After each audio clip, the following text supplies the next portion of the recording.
What's up everyone, welcome back to my channel presented by Sameer Shakir specifically for physical education. हम लोग अभी तक के class 10th के चैप्टर नंबर 4 तक कंप्लीट कर चुके हैं. Now we are back on chapter number 5 that is relates with the sports training. ठीक है, अभी हम लोग जो स्पोर्ट्स से रिलेटेड बात कर रहे थे चैप्टर नंबर 4 में, उसी से रिलेटेड थोड़ा और चैप्टर एक्सटेंड है that is relates with the sports training, it's objective and the principles. तो हम लोग इन 3 टॉपिक को इस चैप्टर के अंदर कवर करेंगे. तो चलिए आइए शुरू करते हैं स्पोर्ट्स ट्रेनिंग.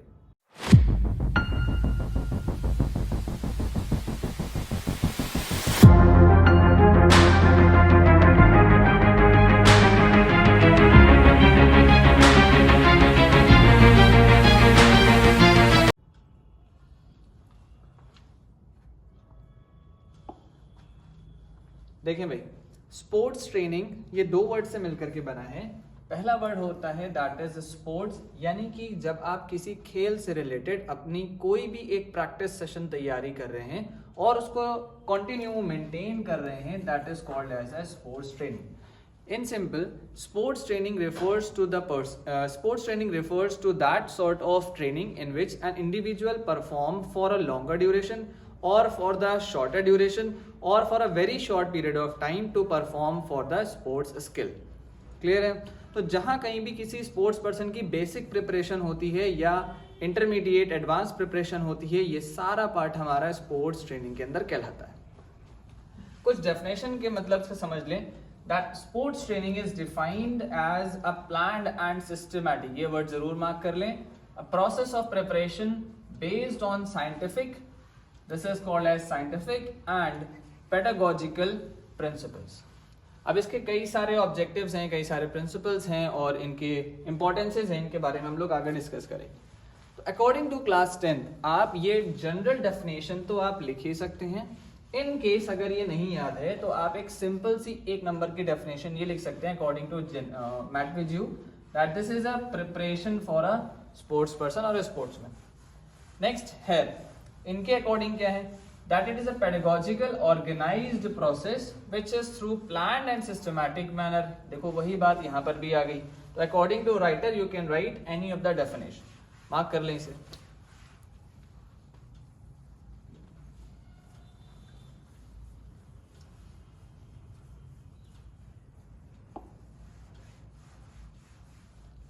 नेक्स्ट है कुछ इसी से रिलेटेड हम लोग टॉपिक अब कवर करेंगे दैट इज द इम्पोर्टेंसेस. एक डायग्रामेटिकली आप इसको समझ लें कि हम लोग पढ़ने जा रहे हैं स्पोर्ट्स ट्रेनिंग. तो भाई ये SPORT का यूजेज हम आपको अभी थोड़ी देर में बताएंगे कि हम इसका एब्रिवेशनल फॉर्म किस तरह से यूटिलाइज कर सकते हैं.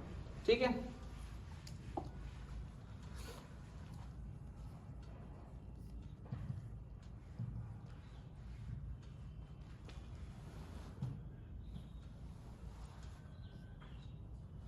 अब आ जाएं. नेक्स्ट है इंपॉर्टेंसेस ऑफ स्पोर्ट्स ट्रेनिंग. इंपॉर्टेंसेस का मतलब एक तरीके से आप इनके ऑब्जेक्टिव्स भी कह सकते हैं या इनके बेनिफिट्स कह सकते हैं. किसी भी टर्म से आपको एग्जामिनेशन में क्वेश्चन पूछ ले तो you can right the benefits पूछा जाए, इंपॉर्टेंसेस पूछा जाए या ऑब्जेक्टिव्स आपसे पूछे जाए. हालांकि इनको हम क्लासिफाई करते हैं इन डिफरेंट फॉर्म्स, लेकिन आप अगर मर्ज वे में लिखेंगे कि वो साइकोलॉजिकल लेवल भी डेवलप करता है, फिजिकल लेवल भी डेवलप करता है, हमारी स्किल को एनहांस करता है, हमारी स्ट्रेटजी में हेल्प करता है, हमारी डिजीजेस को अच्छे से दूर रखता है, राइट, हमें इंजरी से प्रिवेंट करता है. बहुत सारे ऐसे ऑब्जेक्टिव्स या इंपॉर्टेंसेस हैं जो आप मर्ज भी लिख सकते हैं according to your marks in the examination.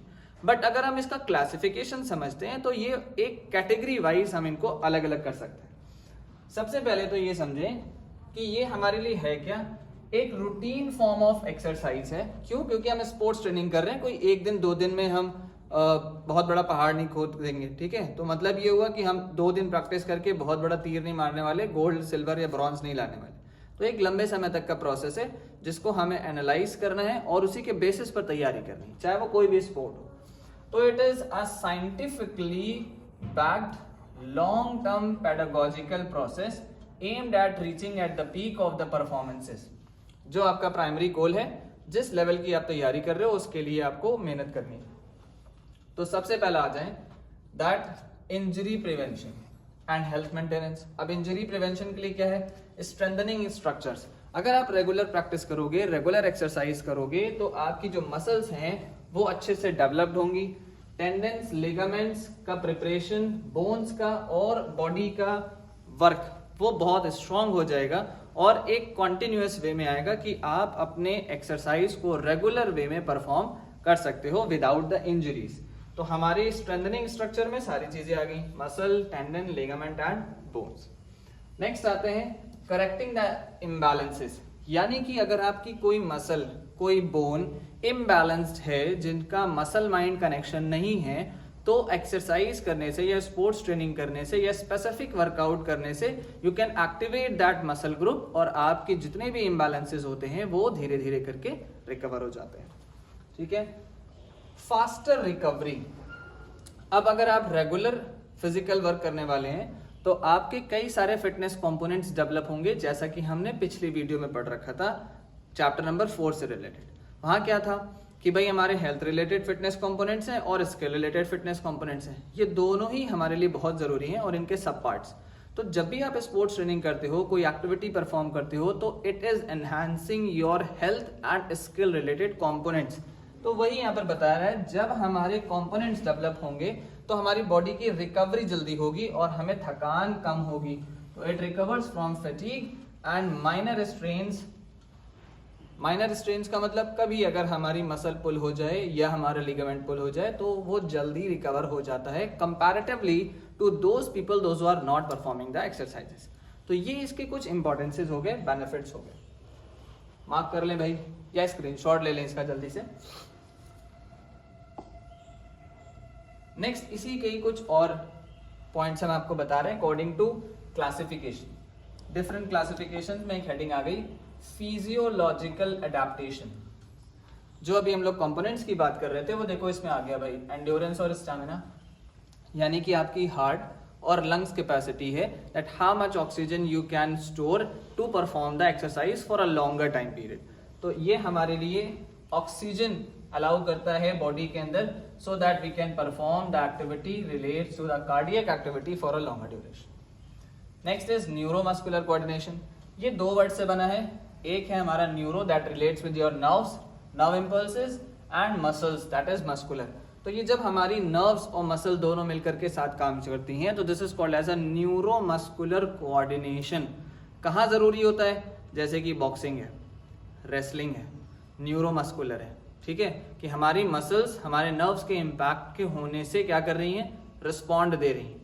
कोई और दूसरा स्पोर्ट भी ले लें तो वो भी डिपेंड करता है सब न्यूरोमस्कुलर कोऑर्डिनेशन से, कि हम कौन कौन से स्पोर्ट्स ऐसे खेल रहे हैं जिनमें हमारी बॉडी रिएक्ट करेगी with the help of the nerves that connect to your brain and every muscle that is leading to your physical activities.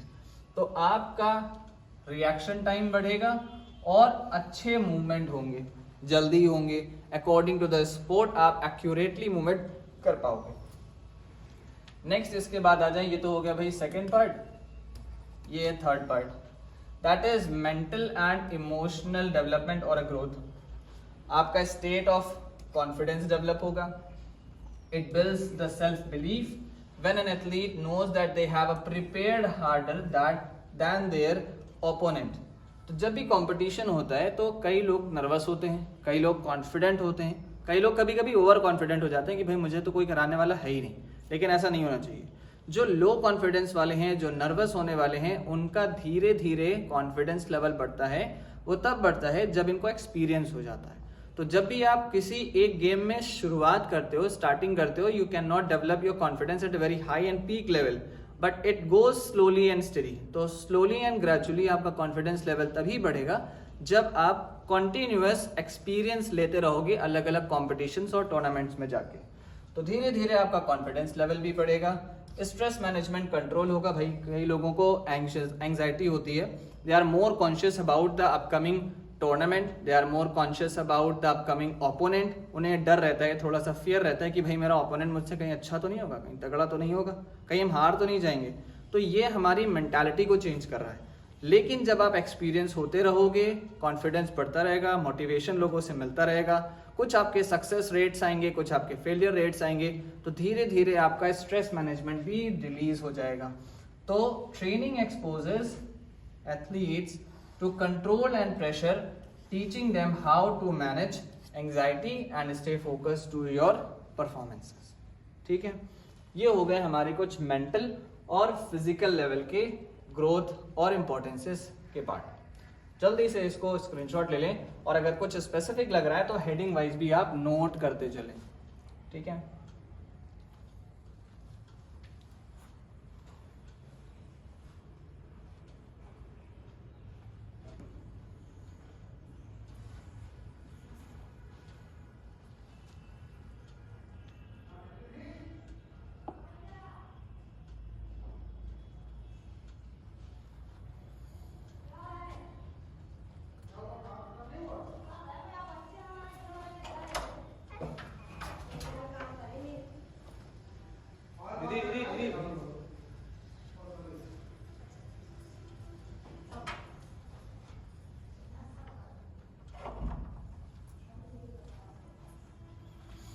Next आ जाए भाई core objectives of sports training. Core objectives का मतलब है कि ये basic और बहुत ही इंपॉर्टेंट ऑब्जेक्टिव्स कह लें, जिनको आप अपने किसी भी स्पोर्ट्स ट्रेनिंग में डेवलप कर सकते हो, जो कि physical sports.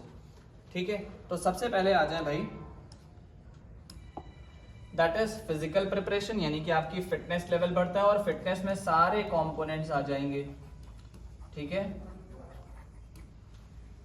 That it develops the biomotor abilities, that means the skill or strength or speed, endurance, flexibility, all these are developed while you are performing any of the sports activities. Suppose कोई footballer है, तो footballer वो running भी करता है, jumping भी करता है, हॉपिंग भी करता है, डॉजिंग भी करता है, तो उसके सारे कोऑर्डिनेटिव एबिलिटीज काम कर रहे हैं। ठीक है, स्किल रिलेटेड भी काम हो रहा है और हेल्थ रिलेटेड फिटनेस भी डेवलप हो रहे हैं। तो in that case this help as a core मतलब बहुत ज्यादा जरूरी और इंपॉर्टेंट प्रिपरेशन जो है वो हमारी ओवरऑल फिटनेस का है। नेक्स्ट इज टेक्निकल प्रिपरेशन, ये स्किल से रिलेटेड इसमें कुछ कंपोनेंट दिए, हालांकि इसमें आप बात समझें। स्किल है हमारी क्या, दैट इज ऑटोमेशन एफिशिएंसी। एक एग्जांपल है that learning to perform a movement like a tennis serve और अ स्विमिंग स्ट्रोक, ये एफिशिएंट हो गया, मतलब आप स्मूथली कितने अच्छे तरीके से एक एक्ट कंप्लीट कर रहे हो that require in any of the sports activities. तो ये हमारे लिए डेवलप क्या है, टेक्निकल प्रिपरेशन है। जब होता है ना, जजेस ये ऑब्जर्व कर रहे होते हैं when a person is diving from a good height to the pool, तो वो रोल कर रहा है, स्पिन कर रहा है अपनी बॉडी को, और बाद में जाकर के अपने हाथ सीधे ले जाकर के डाइव कर रहा है। तो this is a technique, this is an efficiency that a performer is performing in the sport. Automation, that practicing a skill until it can be performed without thinking even under extreme competitive pressure। तो ये भी हमारे लिए क्या है, technical preparation है कि आप किसी भी कॉम्पिटिटर को देख करके या सराउंडिंग्स को देख करके या स्पेक्टेटर्स को देख करके डरोगे नहीं, एंग्शियस नहीं होगे, एंग्जाइटी नहीं डेवलप होगी, और उसके साथ ही साथ आप बाकी चीज़ों को अवॉइड करके स्मूथली अपने काम पे ध्यान दोगे और परफॉर्मेंस दोगे। बहुत से लोग ऐसे होते हैं जो कहीं स्पोर्ट्स खेलने जाते हैं तो पब्लिक प्रेशर इतना होता है कि वो इतना हूटिंग करते हैं कि सामने वाला बंदा जो है वो डर जाता है, उसकी वजह से वो मैच परफॉर्मेंस नहीं कर पाते, नर्वस हो जाते हैं और उनसे रिजल्ट नहीं आता। हालांकि वो प्रैक्टिस में बहुत अच्छा करके आए, but they are not experience with the audience, not experience with the spectators. तो ये एक टेक्निकल और टैक्टिकल स्किल है जिसको हम स्पोर्ट्स ट्रेनिंग में सीखते हैं। जरूरी नहीं कि सबके अंदर आ जाए, लेकिन when you perform, when you apply your interest and action, it develops into the body। ठीक है, ये कुछ और आपके स्पेसिफिक पॉइंट्स हो गए जो कि कोर ऑब्जेक्टिव्स हैं। अगर आपको कुछ भी ना याद रहे तो भैया ये वाले तो जरूर लिखाना, ये इंपॉर्टेंट है, ये इंपॉर्टेंट है। ठीक है, इसके अंदर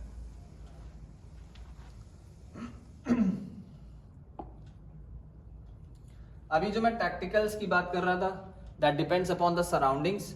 तो वो सराउंडिंग से रिलेटेड कौन कौन से पॉइंट्स हैं वो देख लें, जैसे कि गेम सेंस होना, ओपोनेंट को जज करना, एनालाइज करना कि भाई वो किस तरह का है, कहाँ उसके ड्रॉबैक्स हैं, कहाँ उसके मेरिट्स और डीमेरिट्स हैं, हम अपनी स्किल को उसके अगेंस्ट कैसे यूज कर सकते हैं, ये सारी चीजें समझना, पढ़ना सामने वाले प्लेयर को। This is called as opponent analysis. Decision making, कि आप अपने वर्क में कितना लंबा टाइम पीरियड बचा है स्पोर्ट्स रिलेटेड कि आप उसको कम से कम टाइम में अच्छे से अच्छा रिजल्ट दे करके कंप्लीट कर सकते हो। तो ये हो गया भाई आपका decision making, that is an intellectual capacity of the individual, कि आप दिमाग चला रहे हो, यूज कर रहे हो अपने दिमाग का कि हमें कब कहाँ कौन सा स्किल यूज करना है। साइकोलॉजिकल और mental preparation, that is personality development, instilling discipline, honesty and never give up. ये मतलब होता है कि जब आप बहुत ही ज़्यादा एंथुजियास्टिक हो अपने स्पोर्ट्स से रिलेटेड और आपके अंदर ये चाहत है कि मैं कभी फिनिश नहीं करूंगा जब तक कि मैं जीत नहीं जाऊंगा, राइट, या जब तक कि कंपटीशन खत्म नहीं हो जाएगा तब तक कि मैं क्विट नहीं करूंगा। This is all what, this is all mental level, your intellectual level where you are taking the interest of your sport so that you always try to win. आप जरूरी नहीं जीतो, लेकिन ट्राई करना, कोशिश करना हमारे लिए बहुत जरूरी है। तो वो मेंटालिटी होनी चाहिए। Emotional control and goal setting should be there, that you should be focused, your goal should be clarified, that what you want to achieve। कहते हैं ना कि जब तक हमारा कोई एम नहीं है तो हमारा रास्ता भी बेकार है। Without the goal your way is useless. तो हम जब तक कि अपना गोल नहीं सेट करेंगे कि हमें अपनी प्रैक्टिस के अकॉर्डिंग मैच जीतना ही चाहिए, टूर्नामेंट जीतना ही चाहिए, या हम कम से कम सेमीफाइनल क्वार्टर फाइनल तक खेल जाएं तो मेरी मेहनत जो है वो पूरी हो जाएगी। इस तरीके का गोल अपना लेकर के चलें और उसी गोल पे वर्क करने के साथ आप अपने स्किल्स को डेवलप कर सकते हो। So all these are relates with the importances, benefits और the objectives of physical fitness, sorry sports training. ठीक है, इतनी चीजें आप मार्क कर लें।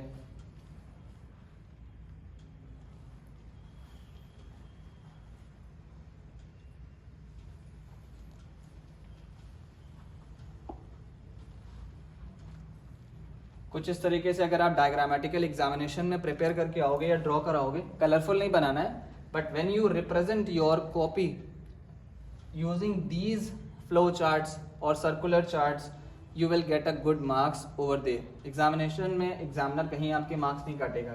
इसमें आगे टैक्टिकल मास्टरी, क्या स्किल परफॉर्म कर रहा है, मेंटल टफनेस है, ओवरऑल वेलबींग है, right, prevention from diseases, prevention from injuries, ये भी तैयारी है, एंड साइकोलॉजिकल डेवलपमेंट और called as a mental development. ठीक है,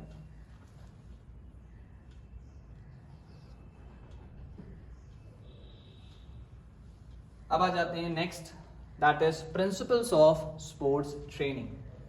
प्रिंसिपल्स का क्या मतलब है? बहुत से लोग प्रिंसिपल और प्रिंसिपल्स की स्पेलिंग में कंफ्यूज होते होंगे, but here it is PRINCIPLES। Principles का मतलब होता है रूल्स एंड रेगुलेशंस और कॉल्ड एज पॉलिसीज।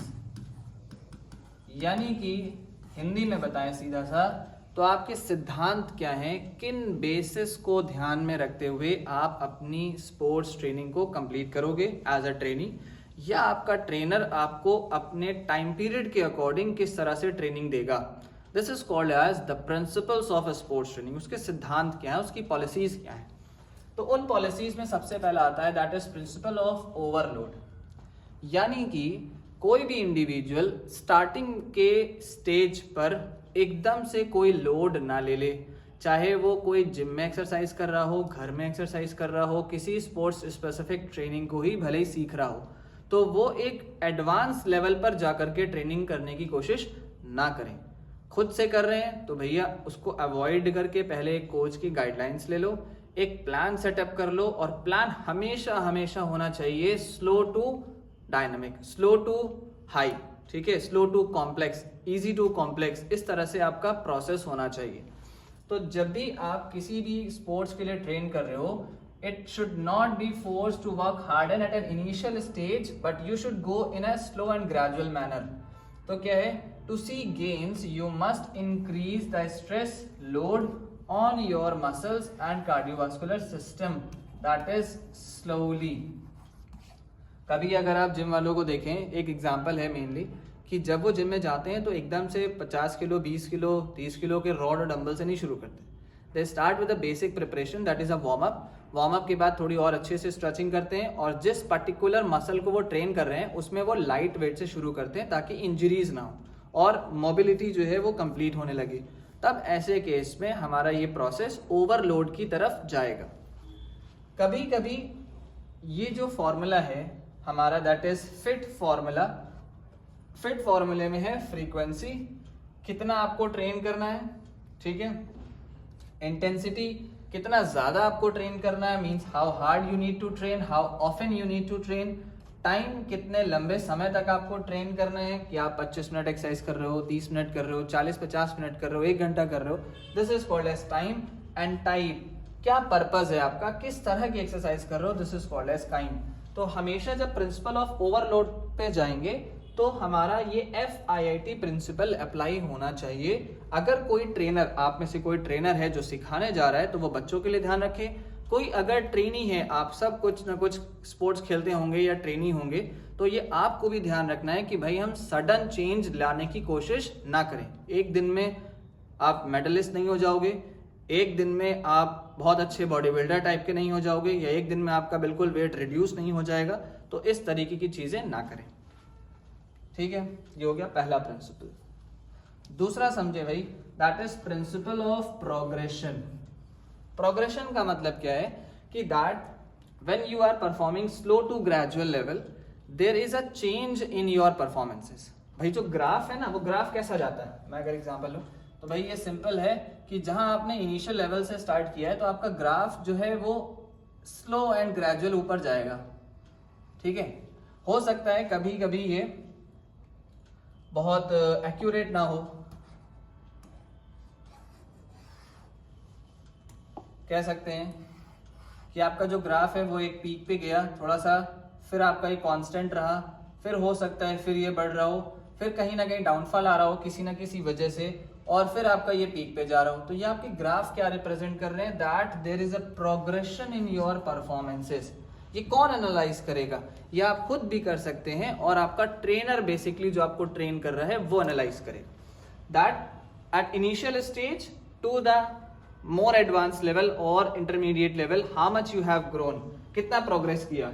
मान लीजिए एक ट्रेनर ने आपको किसी एक स्पोर्ट फुटबॉल के लिए ट्रेन किया हो, और ट्रेनिंग करने के बाद आपके 6 महीने बाद एक मैच पड़ा, तो उस 6 महीने की ट्रेनिंग का ये एनालाइजेशन होता है कि भाई आप कितना प्रोग्रेस कर चुके हो अपने वर्कआउट से।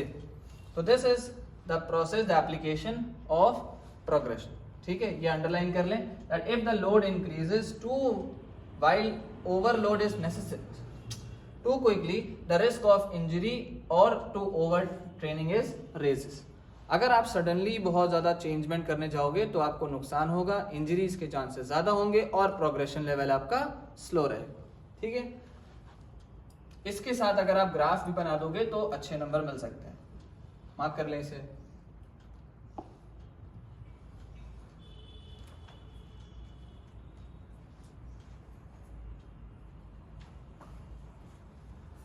नेक्स्ट आ जाते हैं भाई principles of specificity. Principle of specificity का मतलब हुआ स्पेसिफिक, यानी कि आप किस पर्पस या किस गोल के लिए अपनी स्पोर्ट्स ट्रेनिंग कर रहे हो। कोई भी स्पोर्ट हो सकता है, इधर इट इज अ फुटबॉल, इधर इट इज अ क्रिकेट, और इधर इट इज अ हॉकी, और इधर इट इज अ स्विमिंग, और इधर it is a body building.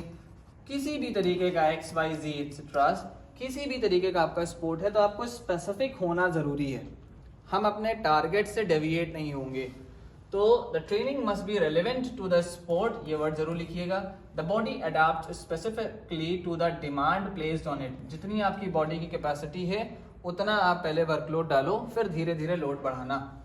Example, एक स्विमर है, उसको अपना टाइम किस में करना है, to build swimming specific endurance running में हेल्प ओवरऑल फिटनेस। तो इसके साथ की चीजें हैं एंड्योरेंस डेवलप करना, रनिंग करना, स्प्रिंटिंग करना, डाइविंग की प्रैक्टिस करना, ये सब आपका स्विमिंग में एनहांसमेंट देगा, ठीक है। ये हो गया स्पेसिफिसिटी। नेक्स्ट आ जाए प्रिंसिपल ऑफ इंडिविजुअलाइजेशन। इंडिविजुअलाइजेशन का मतलब क्या हुआ, हर एक पर्सन को स्पेसिफिकली उसके हिसाब से ट्रेनिंग दिलवाना is a work of a trainer. कि हम ये एनालाइज करें as a trainer, being a trainer, कि भाई हर कोई एक जैसा नहीं होता, ना हम एक जैसे हैं आपके कंपैरेटिव, ना आप हमारे कंपैरेटिव, ना किसी दूसरे के comparative. There is something specific in you कुछ थोड़ा किसी में ज़्यादा होता है, किसी में थोड़ा कम होता है, लेकिन सबकी अपनी यूनिक आइडेंटिटी है ना। तो सबके पास अपना एक गिफ्ट है, अपना एक क्रिएशन है।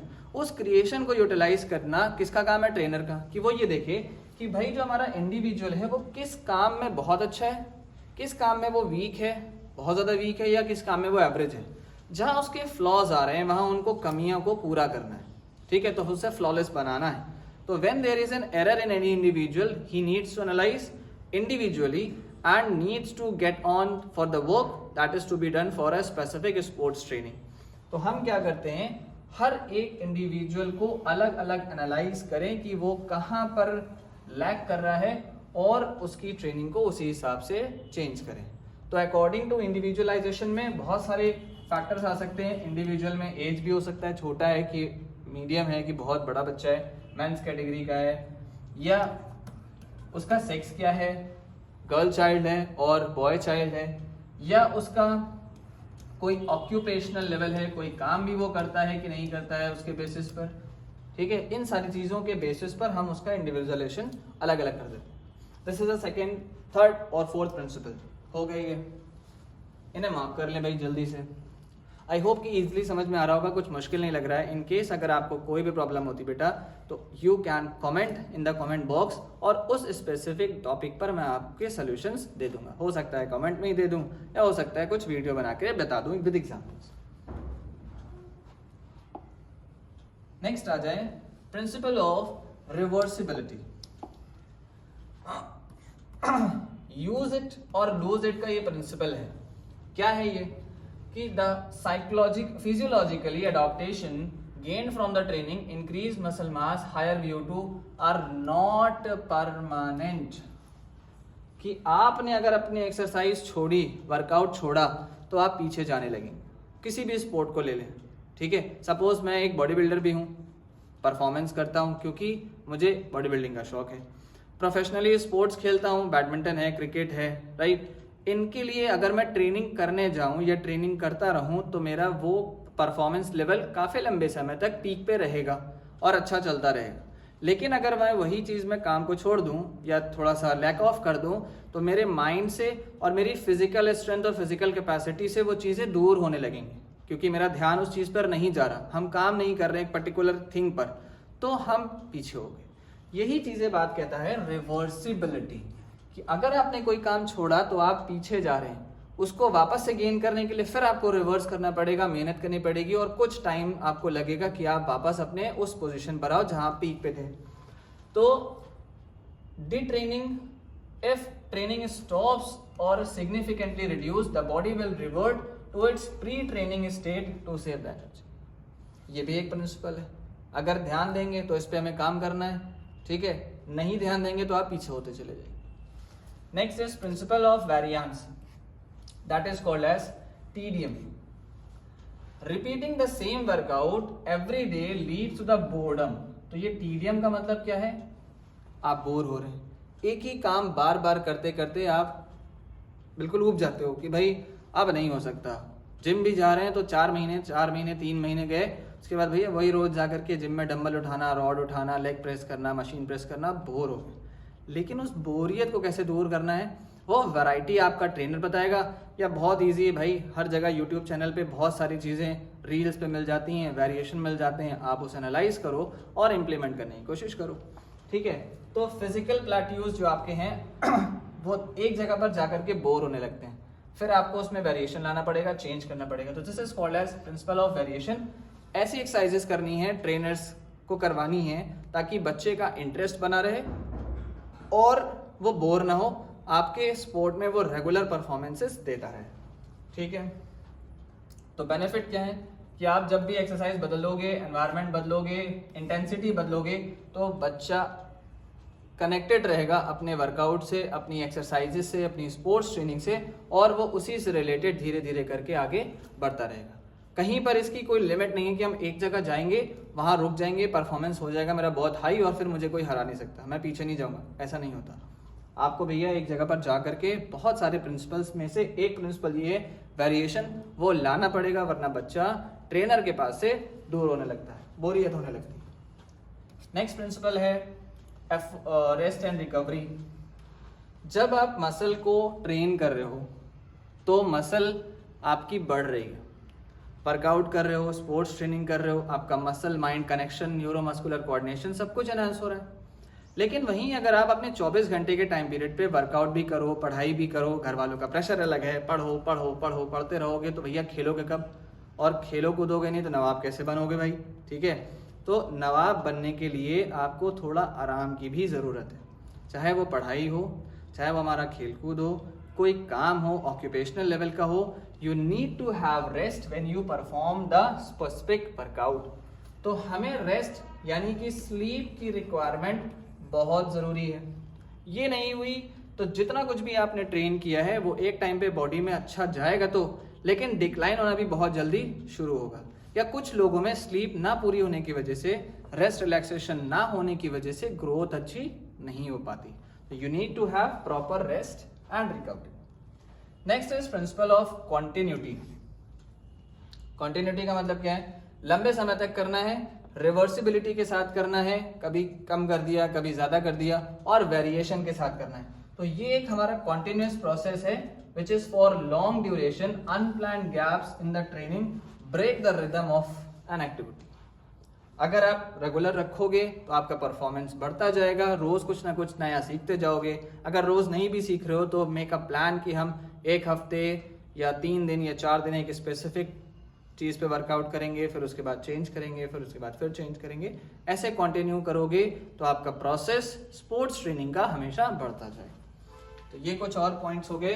अब इनके लास्ट पॉइंट पे चलते हैं बिल्कुल, that is principle of periodisation. ये बहुत इंपॉर्टेंट है, इससे एग्जाम में क्वेश्चन ज़्यादा आते हैं। एमसीक्यू में भी आ सकते हैं या आपसे न्यूमेरिकल तो नहीं खैर, लेकिन हाँ थ्योरेटिकल वे में अच्छे से पूछा जा सकता है कि इसके बारे में बताइए 2 नंबर या 3 नंबर में, और इनके जो साइकिल्स होती हैं उनके बारे में बताना है। तो मैं आपको जनरल सी चीज़ भी बता रहा हूँ और अकॉर्डिंग टू CIC बता रहा हूँ। ये जो एक्सप्लेनेशन है ये जनरल प्रिंसिपल है जो कोई भी कोच अप्लाई कर सकता है। अब हम बात करें ICSC स्कूल्स लेवल के लिए तो इनका मेथड थोड़ा सा अलग है। समझते हैं पहले है क्या periodisation. Periodisation means the time period. क्या है ये भाई? टाइम पीरियड है कि कैसे हमें किसी इंडिविजुअल की ट्रेनिंग करवानी है। ठीक है, इतना नोट कर लें पहले।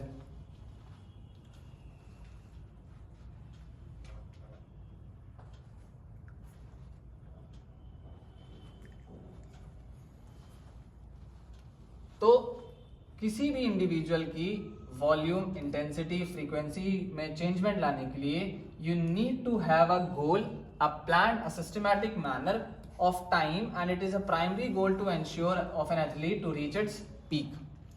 अब हमें बहुत ही हाई लेवल पे जाने के लिए एक सिस्टमैटिक वर्कआउट करना है, सिस्टमैटिक ट्रेनिंग करनी है। वो सिस्टमैटिक ट्रेनिंग हमारी 3 बेसिक फॉर्मेट से होती है या 3 साइकिल्स के बेसिस पर होती है, जिनको हम पहला कहते हैं मैक्रो साइकिल, यानी कि सबसे बड़ा टाइम पीरियड कितना होगा। फिर एक आता है मीजो साइकिल, उससे बीच का टाइम पीरियड कितना होगा। और फिर एक आता है माइक्रो साइकिल, यानी कि सबसे छोटी cycle, time period close to the competition कितनी होगी। तो ये बहुत दूर के लिए है, ये एवरेज के लिए है, और ये बहुत जब हम कंपटीशन के करीब आ गए तब उसके लिए। तो अब इसमें समझे भाई, 6 महीने से 1 साल का जो गैप है, और इस ड्यूरेशन में आपको ट्रेनिंग करनी है for a competition which is far away from your training, जो बहुत दूर है, अभी इसमें बहुत टाइम है। तो ये हमारा एक बिग प्रैक्टिस टाइम पीरियड होता है, जिसमें आप ज्यादा टाइम पीरियड तक प्रैक्टिस कर सकते हो और वेरिएंस के साथ कर सकते हो और अच्छे से कर सकते हो। ठीक है, नेक्स्ट आ जाए मीजो साइकिल, जो कि 2 to 4 मंथ्स के अंदर होती है, कि जब 4 महीने 3 महीने बाद आपका कंपटीशन शुरू होगा या परफॉर्म किया जाएगा। उसके लिए आपको अपना डाइट प्लान, आपको अपना वर्कआउट प्लान, आपको अपना ऑक्यूपेशनल प्लान, स्टूडेंट लाइफस्टाइल अगर है तो कैसे मैनेज करना है, ये सिखाया जाता है। नेक्स्ट इज माइक्रो साइकिल, जो बिल्कुल क्लोज टू द कंपटीशन है, दैट इज 1 to 14 डेज, और ये आपका वीकली रूटीन सेट करता है कि आपको कैसे डे बाय डे अपने कंपटीशन से पहले तक के पहुंचना है और उसकी परफॉर्मेंसेस आपकी पीक पर हो जाएगी। ये तो टाइम हो गया जनरल। अब हम ICSC के बारे में बात करें तो भैया उन्होंने आपकी बुक्स में जो लिखा होगा वो मैक्रो साइकिल के लिए लिखा है 3 to 12 मंथ्स आप 3 से 12 महीने ही याद रखिएगा, क्योंकि बोर्ड जो मार्क्स देगा आपको वो बेटा इसी नंबर के देगा, इसके नहीं देगा। ये मैंने जनरल बात बताई है। तो अकॉर्डिंग टू बोर्ड्स आपको प्रिपेयर करना है, अगर एमसीक्यू या 5B वगैरह में आ जाता है तो। मेसोसाइकिल है 2 to 4 मंथ्स, लेकिन यहाँ पर इनका है 3 to 6 वीक्स। 3 से 6 हफ्ते तक की तैयारी आपकी मेसोसाइकिल की होगी अकॉर्डिंग टू आईसीएसई। और अगर हम माइक्रोसाइकिल की बात करें तो ये होगी 3 to 10 डेज, यानी कि 1 हफ्ता अप्रोक्सीमेटली जो प्रिपरेशन होता है कंपटीशन से पहले, वो हमारा ये। यू नीड टू रिमेंबर, ध्यान रखो, you need to remember these 3 cycles for the time of periodisation. जल्दी से इसका स्क्रीनशॉट ले लो और ये बातें जरूर लिख लेना।